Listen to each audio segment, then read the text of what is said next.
Au commencement de toute chose, bien avant que le temps, les étoiles et la terre n'existent, il y avait Jésus-Christ. Beaucoup lisent Genèse chapitre 1 comme une simple histoire du passé, mais en réalité, ce texte nous révèle une vérité bien plus profonde. Le Christ lui-même est au cœur de la création. L'apôtre Jean le rappelle, « Au commencement était la parole, et la parole était avec Dieu, et la parole était Dieu. » Ce n'est donc pas seulement une histoire sur la lumière, la mer ou la terre, mais une révélation. Jésus est celui par qui tout a été créé. Et ce même Jésus veut aussi transformer ta vie aujourd'hui. Imagine un instant, le Dieu qui a dit « que la lumière soit » peut encore parler dans ton obscurité et illuminer ton cœur. Voilà pourquoi Genèse 1 est bien plus qu'un récit, c'est une rencontre avec le Créateur. Genèse nous dit « La terre était informe et vide, et il y avait des ténèbres à la surface de l'abîme. » Cette description n'est pas seulement cosmique, elle est aussi spirituelle. La terre, sans forme et plongée dans le chaos, reflète ce que devient l'être humain sans Dieu, une vie sans direction, sans sens, pleine de vide intérieur. Mais au-dessus de ce néant, l'Esprit de Dieu planait déjà, prêt à agir. Voilà l'espérance. Même lorsque tout semble sombre, Jésus est là. Il ne fuit pas nos ténèbres, mais il vient les remplir de sa lumière. Dans ta vie, peut-être qu'il y a du vide, des blessures ou des échecs. Mais si Jésus a donné une forme et une beauté à la création entière, crois-moi, il peut aussi redonner un sens à ton histoire. Le vide n'est jamais la fin. Avec Jésus, il devient le point de départ d'une nouvelle création. La première parole créatrice fut simple mais puissante. Que la lumière soit. Et la lumière fut. Cette lumière n'était pas seulement physique, elle annonçait déjà la venue de Jésus, lui qui a déclaré « Je suis la lumière du monde ». Dans Jean chapitre 1, il est écrit « En lui était la vie, et la vie était la lumière des hommes ». La lumière de Jésus ne se limite pas à éclairer nos chemins extérieurs, elle pénètre dans nos ténèbres intérieures. Elle chasse la peur, la culpabilité et le désespoir.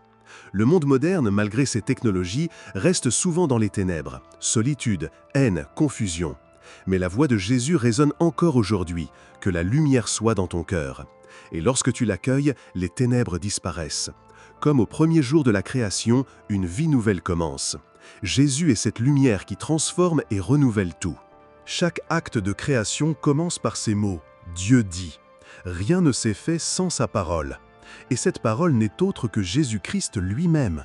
L'apôtre Jean l'explique. Tout a été fait par elle, et rien de ce qui a été fait n'a été fait sans elle. La parole de Jésus est vivante et créatrice. Elle n'est pas une simple vibration sonore, mais une puissance qui façonne l'univers. C'est pourquoi, encore aujourd'hui, cette même parole peut créer quelque chose de nouveau en toi.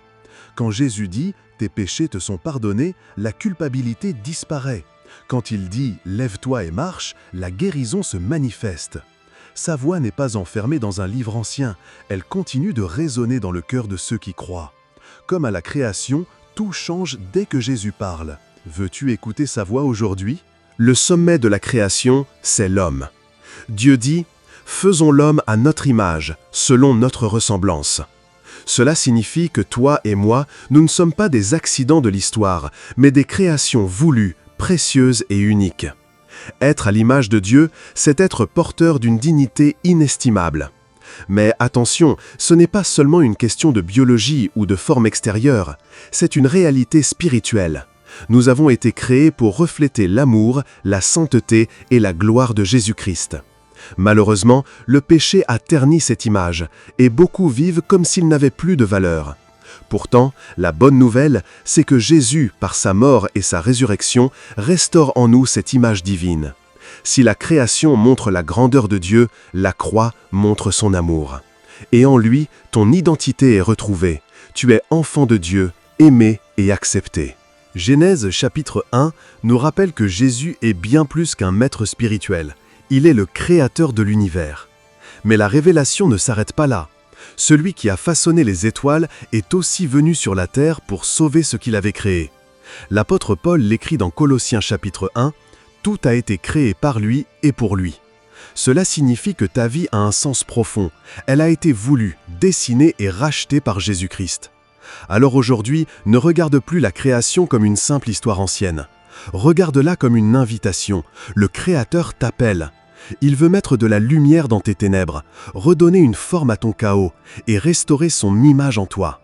Accepte Jésus, marche avec lui et découvre que le même Dieu qui a dit « que la lumière soit » veut maintenant illuminer ton cœur pour l'éternité.